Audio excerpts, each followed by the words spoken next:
நீங்க சாப்பிடுறது ஃபுட் இல்ல, ஒரு லேப் ப்ராடக்ட்னு சொன்னா நம்புவீங்களா? அல்ட்ரா ப்ராசஸ்டு ஃபுட் பேக்கெட்ல வரும், ஷெல்ஃப்ல மாசக்கணக்கில் இருக்கும். ஆனா அது ஃபுட்டே இல்லை, அது ஒரு இன்ஜினியர் ப்ராடக்ட். அது டேஸ்ட்டுக்காக டிசைன் பண்ணப்பட்டது, ஹெல்த்துக்காக இல்லை. எக்ஸாம்பிள், இது உடம்புல ஒரு அடிக்ஷன் எஃபெக்ட் கிரியேட் பண்ணும். உதாரணத்துக்கு, நீங்க ஒரு சிப்ஸ் பேக்கெட் சாப்பிட ஆரம்பிச்சீங்கன்னா அது நிறுத்துற வரைக்கும் உங்களால ஸ்டாப் பண்ண முடியாது. இது நீங்க நோட் பண்ணிருக்கீங்களா? இதுல சால்ட், சுகர், ஃபேட் காம்பினேஷனை பேலன்ஸ் பண்ணிருப்பாங்க. சாப்பிட ஆரம்பிச்சீங்கன்னா நிறுத்த முடியாது. இது கிட்டத்தட்ட பிரெயினுக்கு ஒரு டோபமைன் ஹிட் மாதிரி. பெண்களுக்கு weight gain, mood swings, PCOS எல்லாத்துக்கும் இது ஒரு சைலண்ட் ரீசன்.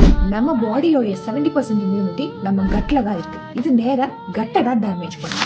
அப்புறம் காலப்போக்கில் பிபி, டயபெட்டிஸ், கொலஸ்ட்ரால் இதெல்லாம் ஓவர் நைட்ல நடக்கிறது இல்லை, slow damage to our body. Food மாதிரி தெரியறதெல்லாம் ஃபுட் இல்லை, நம்ம பாடிக்கு உணவு வேணும், ஃபார்முலா இல்லை. ஸோ நெக்ஸ்ட் டைம் நீங்கள் ஏதாவது பேக்கெட்டை சூஸ் பண்ணுங்க, ஒரு செகண்ட் பாஸ் பண்ணுங்க, பேக்கெட்டோட கண்டென்ட்ஸை செக் பண்ணுங்க, அப்புறம் அது நமக்கு தேவையான்னு யோசிச்சு பாருங்க. ஸ்நாக்னு கமெண்ட் பண்ணுங்க.